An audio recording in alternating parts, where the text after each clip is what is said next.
My name is Sandy Adomaitis, the social media director for the Page International Screenwriting Awards, and your host for the Writers Hangout, a podcast that celebrates the many stages of writing, from inspiration to the first draft, revising, getting a project made, and everything in between.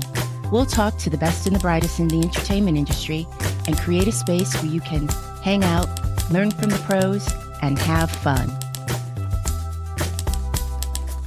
Hi, I'm Sandy Adomaitis. Hi, I'm Terry Sampson. Thanks for hanging out with us on the Writers Hangout. And I'd like to introduce our special in-studio guest, screenwriter Mark Steen. Woo! Thank you. We're going to recap The Ghost and Mr. Chicken. Mark Steen, Yes. What is it about The Ghost and Mr. Chicken that you love? It works, and it's really funny, and it holds up, which you can't say about a lot of comedies that were done that long ago. This was done in 1966, and it's not dated at all. No, it stars Don Knotts from Andy Griffith fame. He's very nervous in this film, which is pure Barney Fife. King of Panic. He's the king of panic, Yeah. Mr. Chicken, always in a suit, bow tie, a hat. I looked this up. He is 42, an actual age in the movie, but he dresses like your grandfather through the whole thing. Well, all of our parents looked old in their high school pictures. It's just something about that era.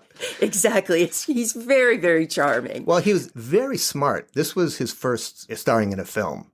He did The Incredible Mr. Limpet before this. And everybody loved him as Barney Fife. That was where he achieved his fame and success. So rather than try to make something completely different, he knew what people loved about him. And he said, let's make a movie with the same traits that made me so successful. Yes, leaning in, as they say in the thousands. We open up, it's the credits.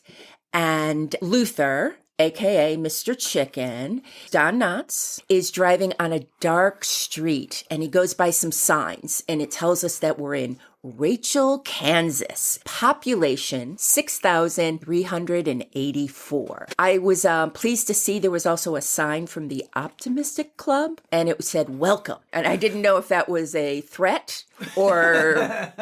Did you freeze frame these? Yes, Okay. yes. I'm very impressed. I did a lot of freeze framing. Now, it's thundering, but there's no rain. Have you noticed through this movie? Oh, that's the funny thing, right? Because they'll have a thunderclap in there, and then you kind of look and you go, there's not a wet drop of anything anywhere. Well, it's like when you watch Dark Shadows. Every time they say an ominous line, thunder happens. Oh, is that what's going on? Okay, yeah. I get it now. And the streets are, as you know, streets are always wet, right? At night in movies. Because the glare or something, yes, I don't know. It look more dimensional or whatever. But yes. Now, it's still the credits, and Luther is driving past a drunk man in front of in an Edsel Corsair. Yes, that's right. Which is probably one of the worst cars ever created. And I read that they gave him that car on purpose to help promote that he's kind of a lovable loser. Yeah. Really? Yes. It's that deep. It's that deep. Wow. Yes. We're getting into Kubrick territory. Yeah, really? You know. Luther's driving past this drunk guy. He's walking down the street, and out of the bushes in front of a scary mansion, a 2x4, this guy with black gloves on, hits him on the head and knocks him out. You could actually miss this. In fact, I missed it the first time. I didn't see the hands. It could have looked like a board fell. I don't think you were supposed to see the hands. Because you're not supposed to know whether the 2x4 fell or he was hit. It's a mystery. Yeah, it's a mystery. As if I recall correctly, I think it's 1965. It was close enough. You're right. Was this done my on a bad. weekend? No, but it was all shot in 17 days. And that's why they brought in Alan Rafkin, the director, because he was a TV director and he could shoot in 17 days. A feature director, they prep. Right. For more than 7 days. Yeah, the budget was not huge for this movie. $500,000. Yeah. And as we go through, I will be pointing out they save a lot of money on the sets and the camera view. It's really tight.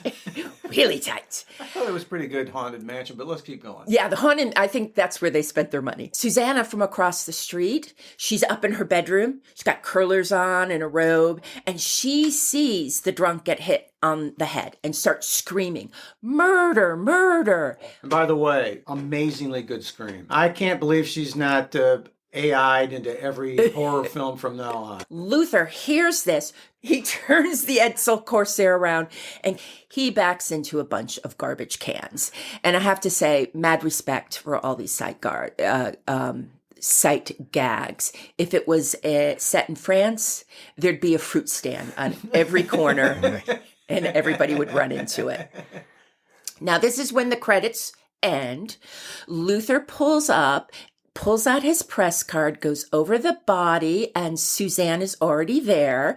And she said he's dead. Luther takes notes and pictures while Suzanne keeps screaming and repeating over and over. Bang! Right over the head. Bang! Right, and it's jarring. Luther jumps every time. In fact, I think the flash on his camera goes off at one point. I think she says it 4 times. Exactly. Luther then drives over to the police station, and outside he meets up with a reporter from the local newspaper, the handsome and snarky Ollie Weaver. Ollie takes every moment to be mean to Luther through this entire movie. Right. Luther breathes and he goes, nice breath, Luther. And they both go into the police station. It's one large room.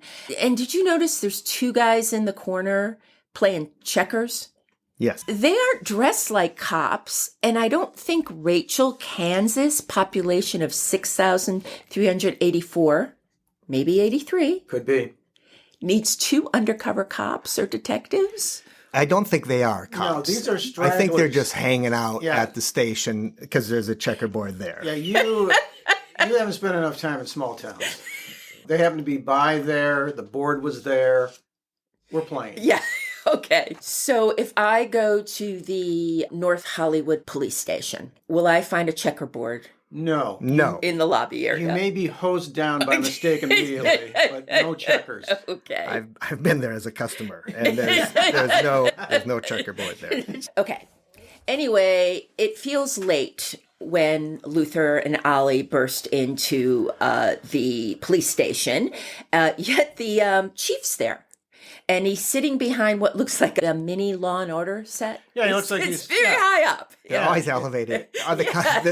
For some reason, the cops are always elevated when you walk in. It's for that swift law thing that you need at that hour. The power of the law. I will get a hammer, and the next thing you know, justice.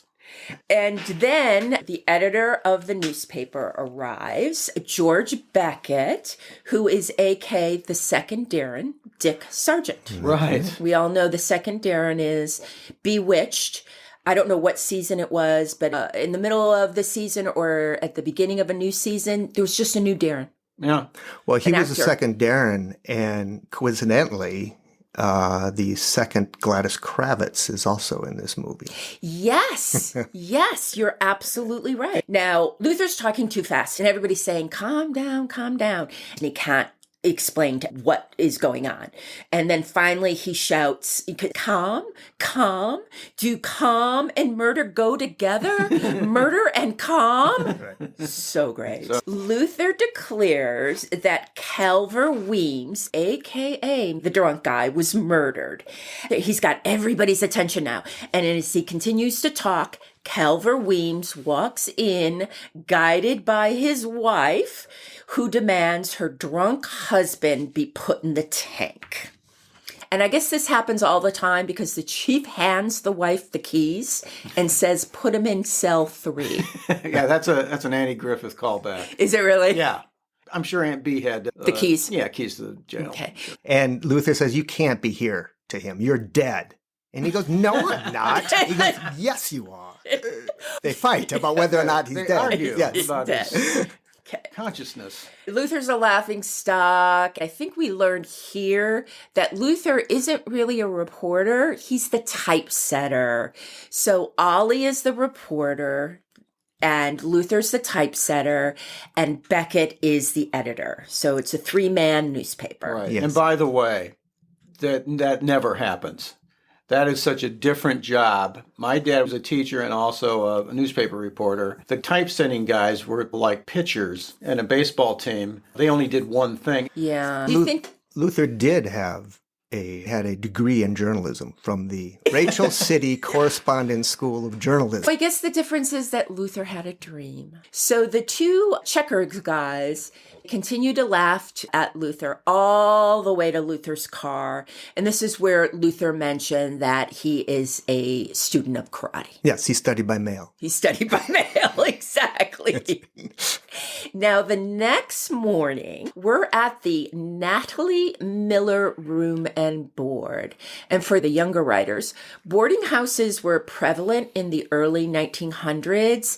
A tenant would rent a room in a house and meals were served by their owner. Now it's breakfast time and all the boarders around the table in the living room. And Ollie is regaling the tenant, more character actors you would recognize, about Luther's mistake the night before in thinking that the drunk was murdered. Coming down the stairs, Luther overhears everyone laughing at him. He just has to. Yeah. But he enters the dining room and he tries to act like he doesn't have a worry in the world. At breakfast, Luther is mercilessly mocked by the two older women and Ollie. You might think that they were being nice to him. I think they're trying to be nice, although it does sort of antagonize him in the sense like, Luther, a person has to stop breathing before they're considered dead. And I don't think it's malicious. I think it's just kind of... There's a tiny layer of support somehow in that. But then Ollie takes it the step further, says, no, let's actually be antagonistic to you. Which is, honestly, kind of a really cool thing on this kind of movie. There's like a little... It's a level I would have missed as a kid. Yeah. Oh, of course. Just from a writing point of view, Ollie plays such a huge... he's a motivating force personally for Luther throughout. Yes. He's the antagonist.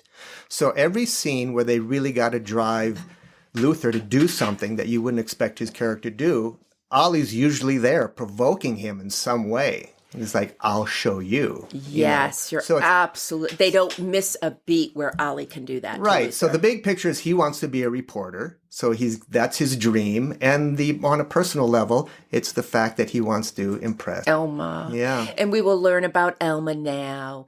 But before that, here we learn that the house from the night before is the Simmons Mansion and known by the entire town as the Murder House. And a little trivia thing is it's right next door to 1313 The Munsters' house, yes. That's the address. They're right next to each other? They're right next to each other. On the Universal back lot?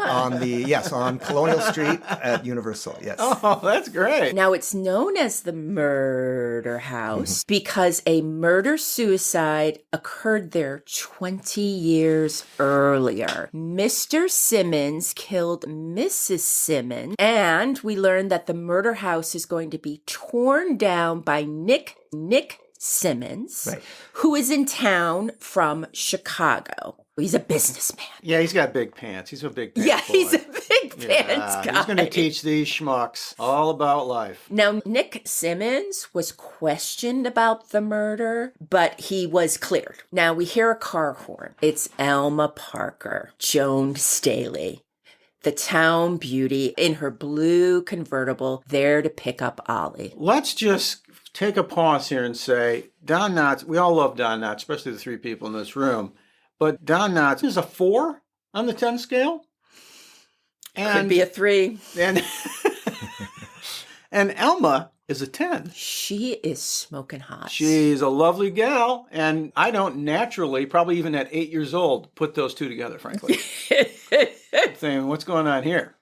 She was a Playboy centerfold. Yes. That's right. Yeah. She was Miss November, 1958. They put her in a brunette wig, but she had blonde hair. Oh, is that right? Yes. Did not know that. Born in Minneapolis, my hometown. Oh, Bertham Beautiful in Minnesota. Yeah, I made him great there. All I have to say. I Now, Elma is there to pick up Ollie. Yep. And we know that a woman like Elma wants to date a man who lives in a bedroom of a boarding house and doesn't own a car. I mean, at least Luther has a car. Oh, he's got a car. It's an Edsel. Almost a car. But it's a car. So close to a car. So, Ollie, tell the owner of the room and board to tell Elma he'll be out when he's done with breakfast. Ollie, you do not deserve Elma. No. I could not believe it. Ollie and he loves says Ollie. it in such a casual way. Yeah. Luther excuses himself and he slips outside to talk to Elma because he is hopelessly in love with her. That's right. Yes. Also that same morning, we see Milo Maxwell, who is the president of Rachel's Mutual Savings and Loan, arrive at work.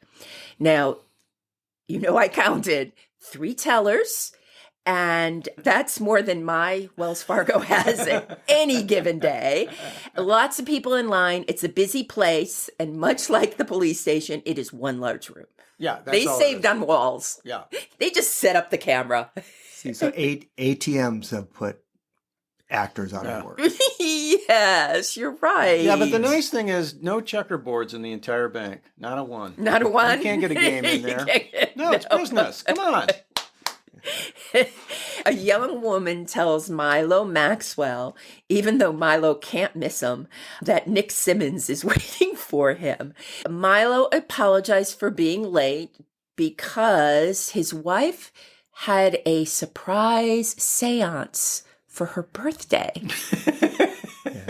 Laying a little pipe there. Lots of pipe. Yes. And Nick Simmons is there because he wants to make sure all the paperwork is tied up so he can take over ownership. I guess there was a lien, back taxes, and... Yeah, I think they owned a little piece of it yet. Yeah, paperwork needs to be signed off, and then Nick, owns the mansion, and he wants to get it torn down on Monday, and Milo assures him the paperwork's going to be signed by then, and they shake hands on it. Same morning, we're at the Rachel Courier Express, the local newspaper, and we're in the basement. Luther's doing his typesetting, and Mr. Kelsey, the paper's janitor, is sweeping. Now, this is about a 3-room operation, yet they have a full-time janitor. Mr. Kelsey, the janitor, basically dictates to Luther what to use in the filler about the mansion and what happened, saying 20 years ago that week, the bodies of Mr. and Mrs. Simmons were found in the mansion, and that Mrs. Simmons had been stabbed in the neck by Mr. Simmons, and half mad with blood still dripping from his hands,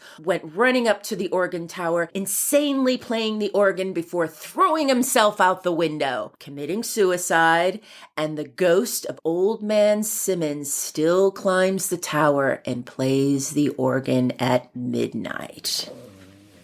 Do you remember when they read the article later? Do you remember what the last line is? I'm sure Luther Heggs wrote. What was it? I remember it. He said, the horribleness and the awfulness of it will never be forgotten. Yes. The next day, Beckett, the editor, is walking to work, and he gets accolades from a Mrs. Halcyon Maxwell. Now, Mrs. Halcyon Maxwell is married to Milo, the savings and loan prick. Great Rita Shaw. Oh, she's brilliant. Right. She's absolutely brilliant. Remember, she had a seance for her birthday, and Halcyon Maxwell loved the Simmons piece. Now we're inside the Rachel Courier Express. Mr. Kelsey, the janitor, does this mind meld technique of manipulating the editor into asking Luther to spend the night in the murder house on the anniversary of the killings. In exchange, Luther would get the front page with a byline. Luther, a.k.a. Mr. Chicken, is terrified, but he tries to play it off, and the editor gives Luther a day to think it over. And after he leaves, Mr. Kelsey mind melts Luther into going to take a look at the mansion that night, just to kind of see. It's very Obi-Wan, his way. Let them pass. Well, he does it in a way that is it's so funny because it's so obvious. I think the Yes. first thing he does, he goes, to try to get attention from Beckett and Ollie. And then he wants to introduce the idea of Luther. So he just randomly opens the door and says, Luther, how you doing down there? Luther goes, just fine. Then they go, oh, what about Luther? What about Luther? It's a dream character for a writer. If you don't know how to move the plot forward and make it entertaining, bring in Mr. Kelsey. Really just moves the characters around the board. Let me do a callback, if I may. Do you think the hands in the beginning of the show, were those Kelsey hands? If we're supposed to see the hands, yes. Right. If we're not supposed to see the hand, I think we're getting into conspiracy. Now, that scene, the blocking is just wild. And I really can't tell you if I love it or I hate it. Because Ollie and the editor are fine. But poor Mr. Kelsey has to do this mind meld thing with a broom in his hands. It's really funny.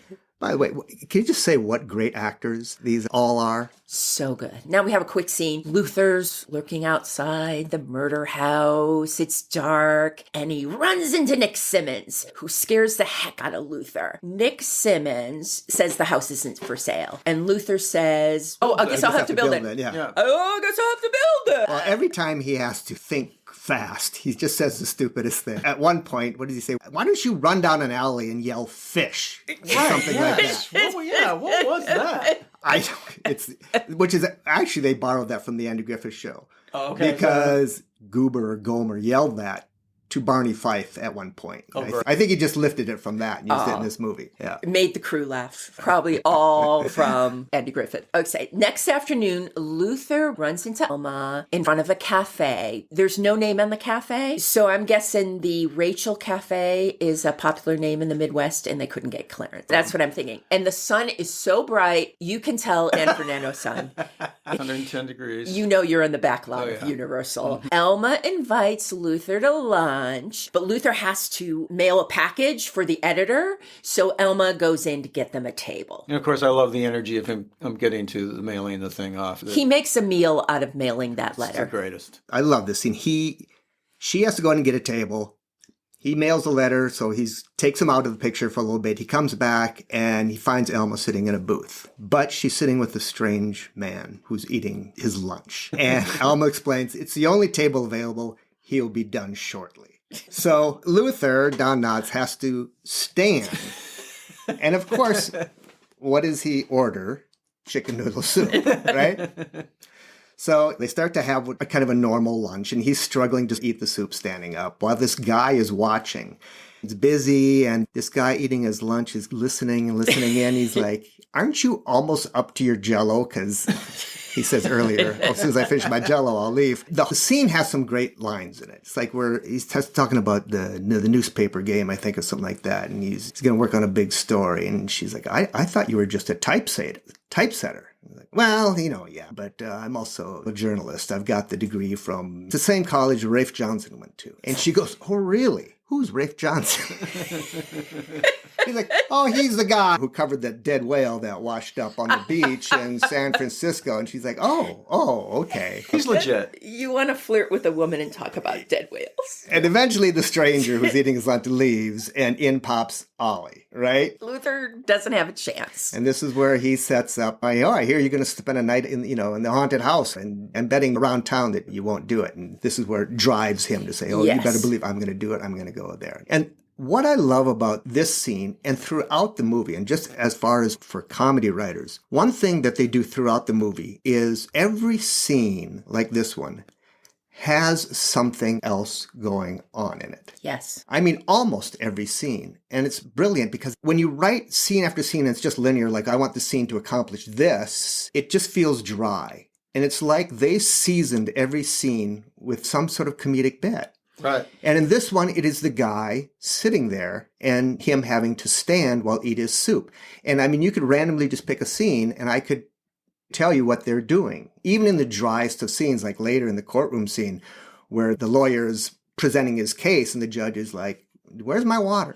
It was over there. He goes, yeah, I need my water. And then the lawyer resumes and he goes, where's the Bible? You can't have it. You can't have a trial without a Bible. And Jerry had it or something like that. Yeah, I like too that he comes back with a specific person who had it. Almost every scene has something like that.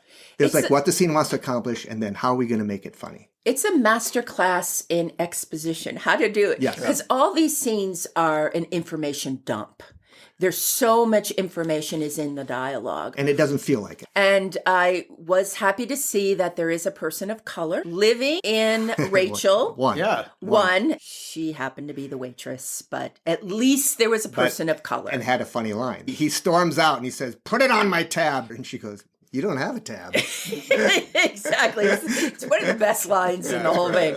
Also, did you miss the gigantic cigarette machine right there at the entrance? Kids, you could put change into a machine, pull a lever, and get a pack of marbles. Yeah, the funniest part is it was probably 30 cents. Wow. Okay, that night, so now we know Luther has decided to go spend the night. So that night, he's at the boarding house. Luther waits in the common area before heading out to the murder house, the Simmons mansion.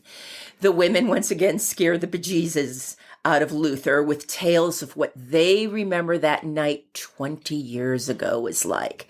Natalie Miller, the owner of the boarding house, reminds everyone the keys to the organ still have blood stains.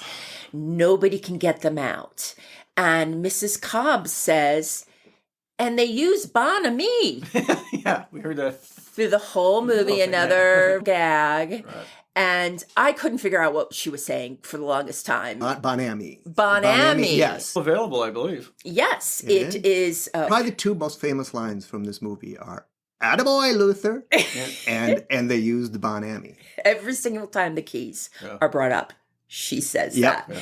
It's been around for 130 years. They take pride in using simple ingredients to produce a high-quality cleanser that works. Is this sponsored, this show? They stand behind their product, as so does Martha Stewart. They didn't know whether or not they could put this in the movie. I guess the legal department had trouble getting an answer, and Don Knotts got impatient, called up, "I'd like to speak to President Bon Ami." I would like to speak. And he said, "We want to use it in a movie." And the guy said, "Sounds great." That's how he got permission. It's cute. All three women continue to mess with Luther, and they kiss him on the cheek. Unintentionally. I think it's intentional. I think it's unintentional. I think she goes, "I'll see you tomorrow." And one of the women goes, "God willing." Another great setup. Then they kiss him. They kiss him goodbye. Yeah. For the first time. Cheek and the forehead. If this is the last time they'll ever see him. And he walks off like he's going to war. Yeah, right.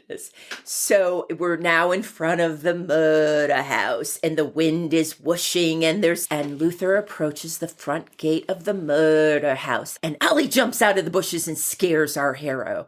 Ollie tries to muscle in on Luther's story, telling Luther he'll spend the night with him, and that he knows Luther's scared. Luther says, "No way," and Ollie pouts off. Now, what happens? Well, all heck breaks loose. So he is on the porch. Right. He backs up from his uncertainty of the doors, and he goes through the entry place of the coal chute, down the slide, and ends up in the basement, which of course is the best place to start things scary. So he slides down with what has to be the ugliest sleeping bag I've ever seen. It really looks like a garbage bag, doesn't it? Yeah, it is a old-timey. So the flashlight finds its way into the tumbling acrobatics, lands on a chair, and lights up the situation. By the way, there are 150 years worth of cobwebs. Yes, they're so well Everything done. is covered in cobwebs. I don't know how they do cobwebs. They were there for hours. It's a great set, though. Oh, it's The love it. whole haunted house is just fantastic. I loved it. All the levels, stairs, corners, the knickknacks. I love looking what set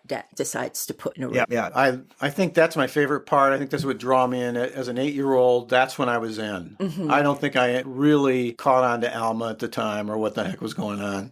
Well, this whole sequence up to the organ is scary. And for a kid, it's entertaining and it's fun. It's not just purely scary. Yes. Right. And they did it so well. They did the tone great. Yep.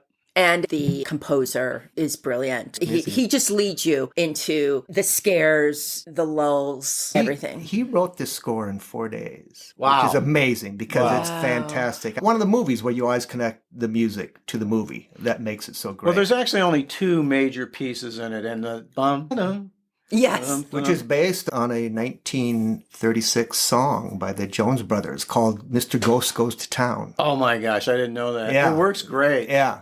And if we're going to talk about Vic for a minute, Vic Mizzy, The composer. And also the evil, scary music is exceptional. A lot of fifths and fourths sliding around in minor keys from the organ.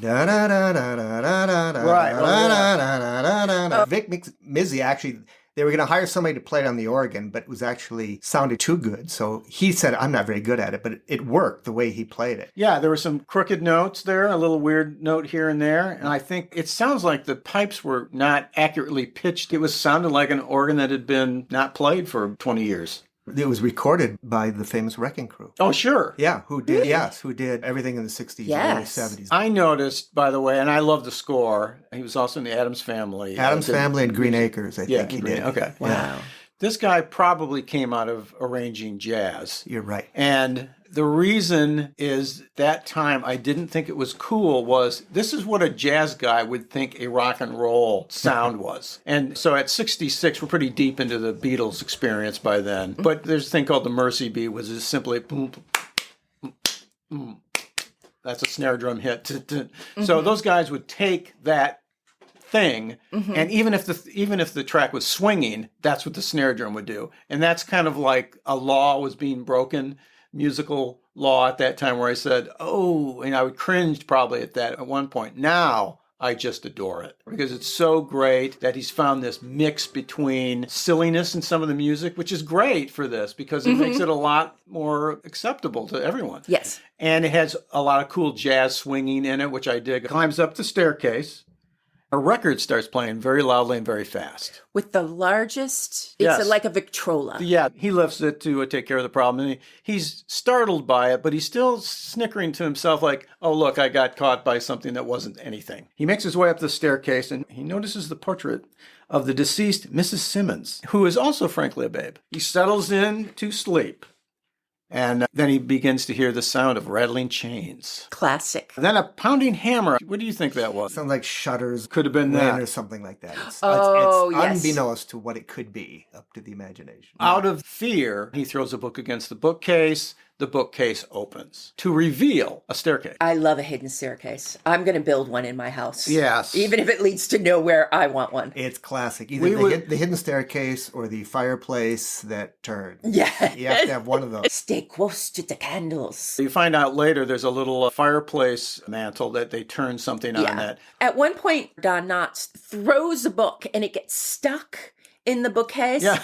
To me, that looked like that was a fluke and they just kept. And then one of my favorite things was he yells, Holy Toledo. And I started laughing at it. And then I went, Holy Toledo. I've said that myself. I've heard it for years. How does that play? So I did a little research. But turns out there's two theories. One is in the 20s and 30s, Toledo was a sanctuary for gangsters. They made an agreement that if the police would leave them alone, they would leave them alone. And then since this provided a sanctuary, the gangsters called it the Holy Toledo. I had no idea. That's A. Oh. There's another one. So you get to vote. The city of Toledo in Spain, there's one, where Christianity got its first hold in that country after a long political and religious struggle. It's often called the Holy City of Toledo. So in the article I read, they just said, you got to pick one. Anyway, even though all of this has happened, I find it hard Don would pick going up the staircase, but he doesn't have a problem with it. So he heads up the staircase. He takes a step or two and the staircase closes. The 8-year-old Terry. It went to serious to really serious. Right there. Terry was now officially scared. Yeah. For Don. Don is Luther. Right. Don. So up the stairs he goes, which leads to the organ loft. He finds the organ with bloodstains on the keys. We start hearing The chimes. church bell from another place, or we don't really know, right? Yeah, they don't really say where the chimes are from. I always thought it was maybe they had a bell tower next to the... Yeah. I would think that the city and the community around there would say, you know what, we're trying to sleep. Why don't you ring at noon? Yeah. This crap at midnight is not, we're all waking up. None of us get a good night's sleep. Well, that's the weird thing about clocks. that go off because people have them in their house with the grandfather clock, whatever. You know how noises wake you up in the middle of the night? Right. I know For some reason, you subconsciously must know while you're sleeping that it's the clock, that there's no reason to be alarmed, right? Because otherwise you think you'd wake up every 15 minutes when it goes off or every half hour. People don't turn their clocks off at night or the sound. I think you just get used to it. In this particular audio mix, it was really loud. Really loud, yes. So maybe they're just really close. The sound of ticking is a sound I can't stand. My whole adult life, I've never had a clock in my house. Don't like them. I'm the exact opposite. Wow. I actually have a Baby Ben wind-up clock. Really? That I use at night. I can't. I feel my body decaying with every tick. I mean, even as a kid, I didn't like it because it meant time was passing, and I wanted the moment I'm in to stay. I appreciate that, but it is a little whacked. Okay. Yeah. Thank you. As the music continues, he feels the end is near. I got to get out of here. Mm-hmm. He now spots, and this is the big point. It's all been pointing to this. He looks at the portrait that he saw earlier. It now has gardening shears in the neck with blood running down it. Yes. And so I don't know another photograph or painting that has blood before. So this is new. And he's startled by that quite a bit. He spots it. He sees Mrs. Simmons. He sees the neck and the blood, and out he goes. And a very good non-stunt double feint. That's right. It's very, very good. I noticed that feint. It's almost like a drag queen's death fall, but he does it slowly. Yeah, it's kind great. of. It's great. It's really good. Did it look like there was a pad there to catch him or anything? No. How about that? It was all the legwork. And the look on his face is fantastic. Yes.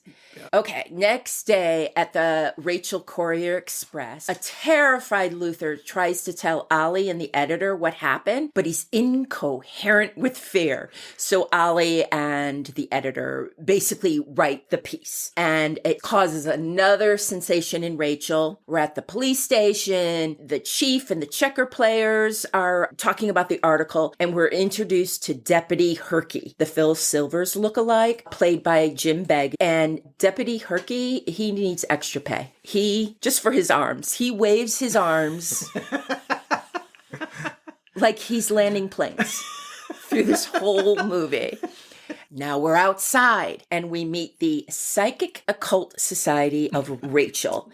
They're marching down the street with a banner that proclaims they are the Psychic Occult Society of Rachel. From my count, it was 8 women, including Mrs. Halsey Maxwell. Remember the bank president? Right. Women march up to the murder house, which now has 2 police officers keeping bystanders off the property. This is where Halcyon learns that the murder house is going to be torn down on. She's not happy. So that night at dinner, she tells Milo that he's not going to sign the paperwork. Yep. And he can't do anything about it because she owns 51% of the paper. Now, this scene I love this scene too, and it's very reminiscent of Miracle on 34th Street, where the department manager is... right. He's very nervous, and I think he's pulling at his eyebrows whenever, and he's being sort of dictated by his wife what to do. Yes, women, I understand where the phrase battle axe comes from, because women did portray in comedies a lot that the men would always be skinny and frail, and the woman would be larger, and she would oppress. Yeah, you're right. And it's almost as if there's a physical pedant as well as that 51%. And she's basically threatening her husband and terrorizing him. And at the end, she goes, Milo, you've hardly touched your tapioca. No wonder you have such a nervous stomach. Yeah, that's great. Now, Milo has to tell Nick that he can't tear down the house. And Nick's not happy at all. And he says, when I get through with Luther, nobody will believe him when he says good morning. That's a good one. Now we go to the Rachel Chamber of Commerce picnic, and it's in honor of Luther. This is also where they spent a little bit of money, at least on the wardrobe, because there is a hat on every woman's head. The most famous scene in the movie, I think. Is this his speech? Yes. Okay, cool. Was that at Universal, or was that? It is at Universal, and again, It's supposed to be a big outdoor grounds. Right. It's shot very tight, and there's a school bus that has the sign on it, Commerce Picnic in honor of Luther Hegg. You know, right behind that is a building that they did not want you to see because it's supposed to be a park. That bus is just to hide something. And also, when Luther enters the scene, the whole town just turns, and there's a group of trees, and Luther's just standing in front of it, and he walks into and he just walks into the scene. There's no way he came through those trees. Is there an entrance to the park? Nope. So this is where the budget went for costumes. There's a lot of hats, bags, fedoras. A band is playing in the gazebo. There's picnic tables. There's a bunch of kids running around. Did you see the banner that is hanging over the gazebo? What did it say? It says Rachel, Kansas, home plate for wheat and democracy. That's right. I did see that. It looks like the whole town is there, including Alma and the boarding house squad. Deputy Herky is there waving his hands because there's a VIP section of the Chamber of Commerce. Again, you can tell they are under the hot sun of the San Fernando Valley. Elmer and Luther sit at a picnic table side by side and they eat. Elma makes it clear that Ollie and she are not exclusive. Luther manages to awkwardly ask Elma out on a date and she agrees. This is one of my favorite exchanges when he tries to make small talk. Yes. Luther tries to make small talk with Alma. And they get served their food, they're eating, and Luther says, I just love good food. And Alma goes, so do I. Then he goes, you know, you and I are a lot alike. We've got the good food thing going. And she goes like, oh, really? And he goes, you know, my mother liked good food. She always used to say, I'd rather eat good food than bad food any old day of the week. That's so sweet. The mayor introduces Luther, who's going to make a speech. Luther makes his way to the lectern in the gazebo. He's nervous and he can't hold his speech in his hands because it's rattling so much. So he places his speech down on the podium and of course it flies away. This is a character he did on the Steve Allen show, like starting in like 58, I think. It was basically the nervous man, but he would have a different name all the time. Steve Allen would do these man on the street interviews and he just played a super, super nervous character who would, and Steve Allen would go, what do you do for a living? And he'd go like, I'm a heart surgeon. Something like that. After Luther's speech, the whole town was slapping him on the back. Everybody loves Luther.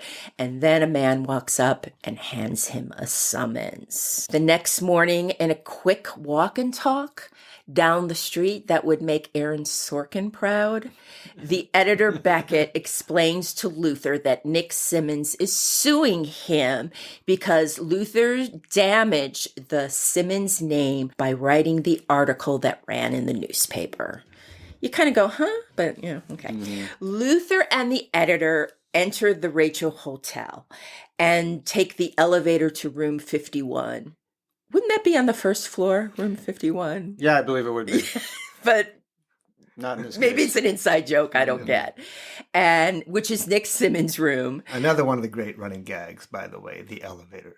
Oh my gosh. That might as well have been in the Marx Brothers movie. That had all of the... We get an elevator gag. Yeah. Kids in the old days, people used to be elevator operators and they'd have a lever and they would stop the elevator. As best they could. As best they could. And sometimes it would be a little high, sometimes a little low. Go Google it. If you're not even going to watch the movie, watch that scene. They use the gag again. You can YouTube. You YouTube this, but they did the gag again in 1971 in How to Frame a Fig, which was all right. Another, which I think was the fifth Don Knotts movie.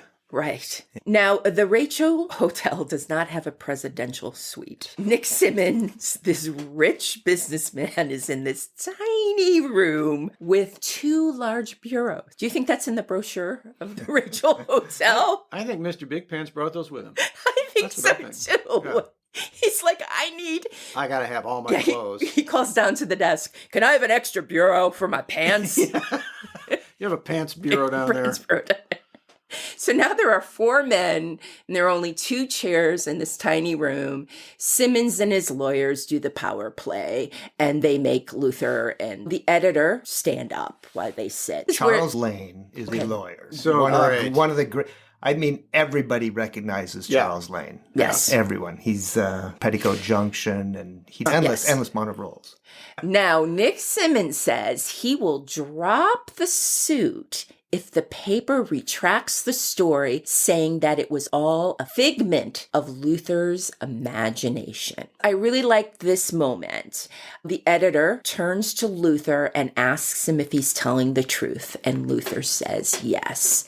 And so the editor tells Nick Simmons they'll see him in court. It was nice to see Luther get some support in that scene from the editor. And I thought Dick Sargent played it really nice. Yep. And we go to a romantic moment on the porch of Elma's mother's house because we can't have a restaurant. We don't want to pay for a restaurant. No, it's going to be so they had dinner at Elma's mother's house. And again, another really nice scene. Luther talks about his karate and how he learned it through the mail and the trial the next day. Elma finds it cute. And they kiss in this scene. Yeah, it's a sweet scene. It's a very sweet scene. Next day, Luther pulls up in front of the Rachel County Courthouse. Everybody's trying to get in the courthouse, and there's no more room inside. Elma, who is with Ollie, kisses Luther on the cheek before he enters the courtroom, and Ollie isn't happy. Nope. Now, you can't really call it a shove, but he kind of shoves Elma a little bit in this scene. It goes, hey, what's going on here? He reaches for her, shoves her a little, and turns her around. It's a little rough. What's that all about? What do you mean? The peck on the cheek? She says, you don't own me, Ollie, and you never did. Elma, drop my the bomb. She does this while she has an acorn hat on. It's the funniest little hat.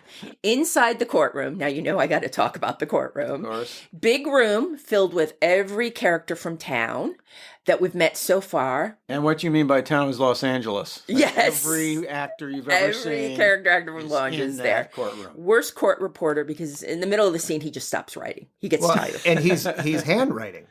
He is. He's got a pad and he's handwriting. You got to think there was that little machine. They couldn't rent that. Their budget was blown by then. This is the end of the movie. Now, unfortunately, Luther is made out to be a fool in the courtroom, and the judge decides that the only way to settle the case is to visit the Simmons mansion, the murder house. If the ghost doesn't appear for the judge and jury, then the verdict will be against Luther and the newspaper. You see, this 20th anniversary thing just gets thrown out, doesn't it? No, we're going on an unanniversary night. So I remember thinking, why would this ever happen again? It's never really addressed. Does the ghost play every night? Does the ghost just play there on anniversaries? Yes, is it weekend? They kind of play loose with that. The judge orders the courtrooms to the Simmons house at 11:30 p.m. to see if Luther can prove his story. That night, everybody shows up. Luther, Elmer, the judge, the jury, they all enter the murder house. The town has to stay outside the gate. Mr. Kelsey, the full-time janitor, ex-gardener, tries to sneak in, but Deputy Phil Silvers pushes him away, says he can't go inside. Inside the murder house, nothing much happens. There's no gardener shears impaled in the neck of Mrs. Simmons' portrait. The bookcase doesn't open when Luther throws a book at it. The bloodstains are there, but the organ doesn't stay playing at midnight. Yeah, Don Knotts does his fantastic, I am now an expert, and I will now show you how this happened before. This is his other really great skill, is to come in and say, all right, I'm going to lead you through this. The bravado. The bravado, yes. Don Knotts. The bravado is brilliant. That gear is fantastic as well. He is a docet of dreams. Everybody is pretty disappointed, and they leave. Elma stays behind, and she's checking out the bookcase, and she finds the lever, and the door opens. Now, outside the mansion gates, Luther's with Halcyon Maxwell, the occult lady, and the editor. Luther is sad, And he's really sad, and he gets kicked in the stomach one more time. The editor tells Luther he has to find a new job. And when Luther starts to say that it wasn't his fault, that he was telling the truth, the editor raises his voice at Luther and says, "Leave me alone, Luther. It breaks it's your very harsh. heart. Don't ever speak to me again." Yeah. Yeah. Right. It's sad. Just leave me alone. Well, we all know he's just one mail letter away from getting another education in something. He'll pick himself up. Now the editor leaves, and then Halcyon smacks Luther with her purse. Yeah, that was great.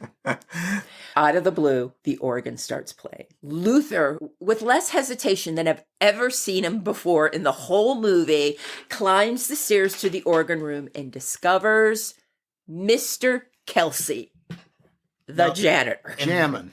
This scene is shot so well because, again, it's scary for a kid watching this, and it is shot almost the same way as the silent Phantom of the Opera.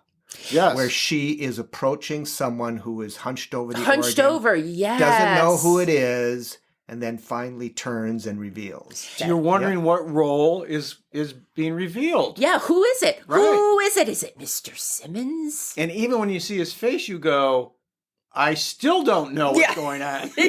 Mr. Kelsey explains, it looked like the organ was playing by itself that night Luther was there because he placed a tuning board under the organ. I don't know the mechanics, but yeah, I'll go with that. Well, yeah, and just a little side note, there is no tuning. If he runs down and he says that under the pipes is a tuning board.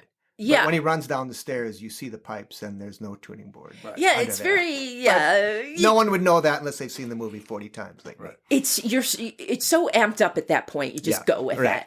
Mr. Kelsey would have made the organ play earlier, but remember, Detective Phil Silvers wouldn't let him in. Then we hear Elma scream. Remember, Elma found this secret bookcase about an hour ago? Right. She takes her time. Mr. Kelsey, he pulls a button from underneath the organ, and the door opens to the secret passage, and we see Nick Simmons is holding Elma hostage and threatens to kill her if they don't let him go. What? Yeah. Why is he in the passage? I don't know. Well, but we're going with it. We're going with it. It's time for him to be revealed. That's why he's there. Right. Yeah. Mr. Kelsey holds up the garden shears and shows them to Simmons. He says, "These are the garden shears that you killed your aunt with and tried to pin on me. It's no use to tear the house down now. Everybody's going to figure out about the passage and that his alibi was a lie." Mr. Kelsey then stage whispers to Luther, because they are inches away from each other. Yes. They're just right next, opposite each other, to go around and get Nick Simmons from the back. Luther does this, and you see him run all through the house, gets to the bookcase. He figures out to move the thing on the fireplace, and he knocks Simmons out with a body slam. Yeah. First a karate chop, which Simmons fails. Not even aware of. No. He doesn't even feel it. No. But he does acknowledge it by saying, "Stay away, Egg, stay away." And then he doesn't know what to do, so he throws his whole body against him. Yes. Now then we cut to, we're still at the mansion. Nick Simmons is tied up, literally rope wrapped around his body. Cartoon capture. He's got like a cartoon. Yes. Mr. Kelsey and Luther tell the cops Nick killed his aunt and uncle 20 years ago, and that Mr. Kelsey found his gardening shears in Mrs. Simmons' neck. Mr. Kelsey took the gardening shears because he didn't think anyone would believe him that he didn't do it at the time. Nick Simmons tried to set him up. And then Nick used the secret passage to act like he just got home. And that's why his alibi was deemed viable and he was cleared. And because the house was going to be torn down, this was Kelsey's last chance to get the murderer, Nick Simmons. We end with Luther and Elma's wedding. And after they say I do and walk down the aisle, the organ starts playing scary music all by itself. Yes. With a pan of everybody in the wedding. Yeah. Yes. Very long pan of everyone in the wedding, yes. The end. Yes. Well, writers, if you're looking for a Halloween movie, especially a Halloween movie that you can watch with the kids, we highly recommend The Ghost and Mr. Chicken. That's a wrap for the Writers Hangout.